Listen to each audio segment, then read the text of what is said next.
할렐루야, 복된 하루입니다.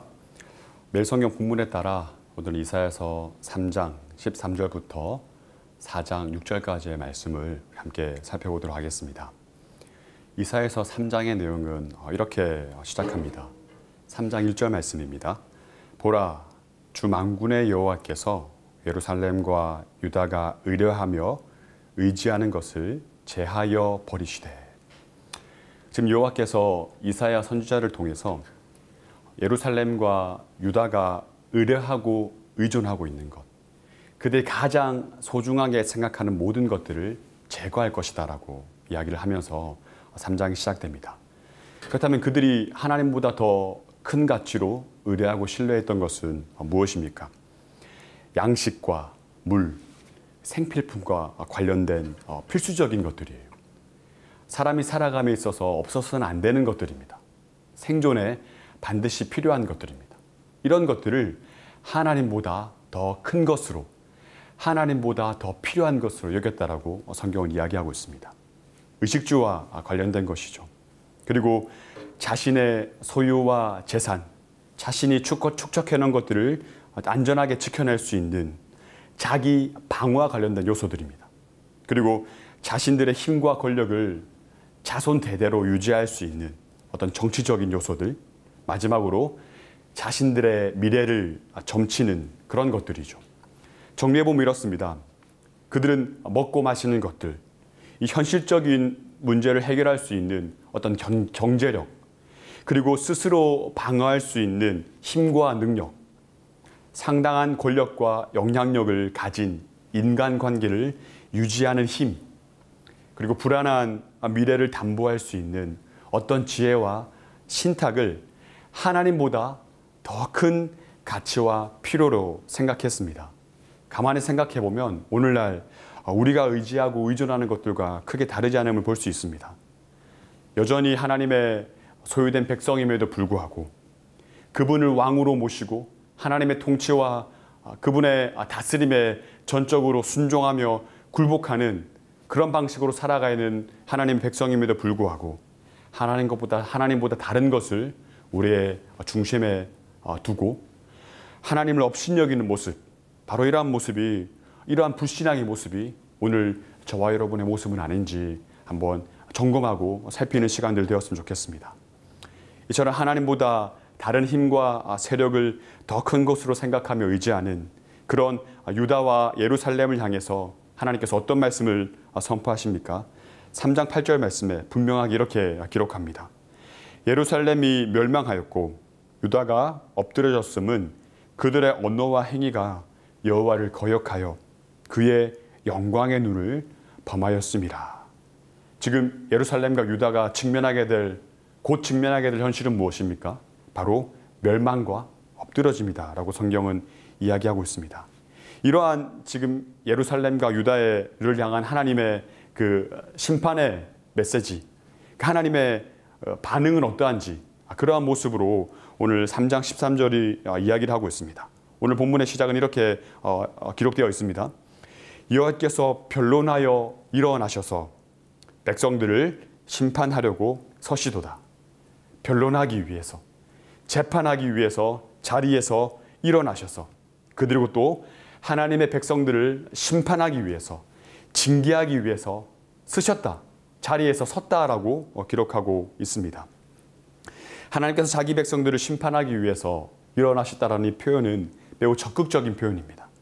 하나님께서 적극적으로 어떤 일을 하시겠다는 겁니까? 심판과 멸망, 그들을 엎드러뜨리는 일에 하나님께서 적극적으로 간섭하시고 개입하시겠다.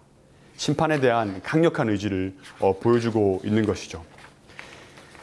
그 강력한 심판을 가장 먼저 받게 될 대상에 대해서 또 이어서 14절에 기록하고 있습니다. 그들은 누굽니까? 여호와께서 자기 백성의 장로들과 고관들을 신문하러 오시리니. 분명하게 기록되고 있습니다. 당시 기득권자들, 종교 지도자들입니다. 그들이 제일 먼저 심판을 받게 될 것인데, 심판을 받게 될 그들의 모습을 어떻게 설명하고 있습니까? 포도원을 삼킨 자들, 가난한 자들의 것을 탈취한 자들, 내 백성을, 하나님의 백성을 짓밟는 자들, 가난한 자들의 얼굴에 맷돌질을 하는 자들, 폭력을 가하는 자들로 소개하고 있습니다. 자신의 이익을 추구하기 위해서, 자신의 배를 채우기 위해서 모든 것을 약탈하는 방식으로 살아가는 삶의 모습들, 약육강식, 적자 생존의 방식으로만 살아가는 자들의 모습이 바로 가장 먼저 심판받을 자의 모습이라고 성경은 기록하고 있습니다. 이러한 타락한 지도자들에 이어서 이제 시온의 딸들에 대해서 심판하시겠다라고 그 대상을 정확하게 이야기하고 있습니다. 16절입니다. 여호와께서 또 말씀하시되 시온의 딸들이 교만하여 느린 목, 정을 통하는 눈으로 다니며 아기작거려 걸으며 발로는 쟁쟁한 소리를 낸다 하시도다. 지금 이 시온의 딸들은 어떤 자들입니까? 사치와 아름다움의 그 가치에만 관심을 두는 어떤 지배계층의 여자들이에요. 겉으로는 화려하게 치장하며 표면적인 드러나는 아름다움의 가치를 그렇게 극대화시키는 방식으로 살아가는 자들입니다. 외적인 요소로 교태를 부리는 시온의 그 여자들이 반드시 당시 타락한 지도자들의 뒤를 이어 수치와 모욕을 당하게 될 것을 분명하게 말씀하고 있습니다. 스스로 치장하는 방식으로 살아가는 모든 자들의 그들의 모든 삶의 것들을 하나님께서 제거할 것이고, 또 몸에서는 향수 냄새 대신 썩는 냄새가 진동하게 될 것이고, 모든 것을 상실한 채로 그들이 추구하며 자랑하던 아름다운 대신 수치를 당하게 될 것이라고 말씀하고 있는 것이죠. 당시 하나님을 업신여긴 자들의 모습입니다. 하나님보다 다른 가치가 최고라고 말하며 중심으로 하나님을 이미 떠난 자들의 모습이에요. 지배계층의 남자들은 재물을 얻기 위하여 약육강식의 방식으로 모든 불법을 동원하여 약자의 것을 탈취하고, 이들의 아내와 딸들은 그렇게 얻은 불의한 재물로 몸을 치장하고 사치를 즐겼습니다. 제 욕심만 차리고 이웃의 고난에는 무관심한 자들의 모습이죠.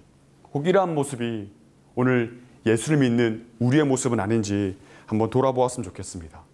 이어서 25절에서는 그들이 스스로 생존하기 위해 의지하던 그 군사력, 힘과 능력에 대해서 하나님께서 심판을 선포하십니다. 시온의 장정과 용사들이 다 어떻게 될 것을 이야기합니까? 칼에 죽게 될 것이다. 그리고 그들이 의지했던 그 높은 성벽, 그들을 영원히 지켜줄 것만 같았던 그 성문을 허물어 버리겠다. 그리고 그 시온은 황폐하여 땅에 주저앉게 될 것이다 라고 말씀하고 있습니다.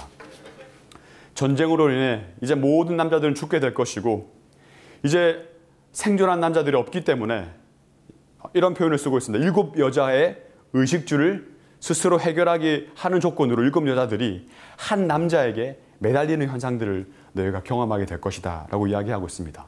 당시 남편이 없는 것, 혼자로 살아가는 것, 또 자식이 없는 것은 문화적으로 또 당시 사회적으로 엄청난 수치와 모욕의 삶으로 인정되던 것이었습니다. 이러한 수치와 모욕을 면하기 위해서 여자 7이 한 남자에게 구걸하며 결혼을 구결하는 그 현실을 너희가 맞이하게 될 것이다. 이렇게 수치와 소망이 없는 절망을 경험하게 될 것이다 라고 말씀하고 있는 것이죠. 이것이 바로 하나님을 떠난 자들이 맞이하게 될 최후, 그들의 현실적인 모습이라고 성경은 이야기하고 있습니다. 여기서 끝. 이렇게 성경이 정리되면 정말 절망적이고 수치스럽고 죽음밖에 남은 것이 없겠죠. 하지만 택한 백성을 향하신 하나님의 신실한 사랑은 절망과 죽음에서 결코 멈추지 않습니다. 이것이 우리의 하나님의 택한 백성의 이 붙잡을 수 있는 유일한 소망인 것이죠. 자기 백성들을 향한 이러한 하나님의 심판이 영원한 멸망과 유기를 목적으로 한 것이 아닙니다. 참된 회개를 통한 회복과 구원을 기초로 하는 그 사랑을 담은 매질이라는 것이죠. 그 내용이 4장 2절부터 6절까지 쭉 기록되어 있습니다. 말씀을 맺겠습니다. 여호와께서 심판의 영과 불의 영으로 남은 자들의 더러움을 씻어주시겠다. 그리고 시온에 항구적으로 임재하시어 항상 영원히 임재하시어 택한 백성들을 안전하고 정말 평강으로 보여주시겠다라고 약속하십니다. 이전에 예루살렘과 유다, 그 하나님의 백성들이 의지하고 의뢰했던 것들이 아니라 시온산에서 현존하시는 그 여호와께서 그들의 유일한 의지의 대상이 되시고 의존의 대상이 되어서 그들의 안정과 평안을 영원히 보장해 주시겠다는 것을 심판 중에도, 사랑을 담은 매질 중에도 약속하시는 것을, 하나님의 그 마음을 우리에게 흘려보내고 있는 것을 볼 수 있습니다. 그 강렬하고 맹렬한 진노 중에도 한없는 그 극률한 하나님의 자비와 사랑을 하나님께서 우리에게 약속하고 담보하고 계신 것이죠. 오늘도 우리는 우리의 삶 속에서 그 하나님이 선포하시는 그 심판의 대상과 내용이 무엇인지를 분별하고 인지하는 삶을 살아가야 됩니다. 아무것도 모른 채 내가 지금 살아가고 있는 삶의 방식과 이 모습이 이 심판과 어떻게 연결되어 있는지를 모른 채 살아가서는 결코 안 된다는 것이죠. 오늘 우리에게 주어진 이 말씀이 고발하고 있는 것이 무엇인지, 그 심판의 대상과 내용이 무엇인지를 우리는 분명하게 구별해야 됩니다. 혹 그러한 모습이 저와 여러분의 삶 속에 있지 않은지를 두렵고 떨리는 마음으로 점검하고 회개하고 돌아서는 그러한 결단 있는 삶이 되기를 간절히 소원합니다. 스스로 생존하기 위해 하나님보다 의지하고 있는 것이 있다면 구체적으로 회개하는 은혜가 있기를 간절히 소원합니다. 그것으로부터 돌이켜 중심을 하나님께 내어드리며 다시 한 번 더 하나님만을 의지하고 의뢰하며 신뢰하는 방식으로 살아가는 삶의 모습으로 회복되는 은혜가 있기를 간절히 소원합니다. 그리고 하나님의 그 한없는 그 긍휼과 자비하심을 구하며 여전히 부족하고 여전히 연약하고 여전히 염치 없지만 우리를 위해 그 아들을 내어주신 그분의 사랑을 기초로 신뢰함으로 십자가 앞으로 한 발자국 한 발자국 더 나아가는 은혜가 있기를 주의 이름으로 축복합니다.